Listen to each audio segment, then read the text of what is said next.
gjatë këtyre mëse 100 ditëve prej se kemi ekzekutivin e ri, qeverinë e re në Shkup, kabineti i kryeministrit Kristian Mickoski nuk ja doli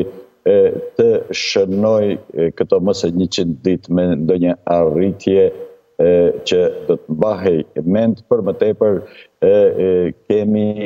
tension, zhgënjime si në planin e brendshëm, ashtu dhe në atë të jashtmin. Si që the dhe ti,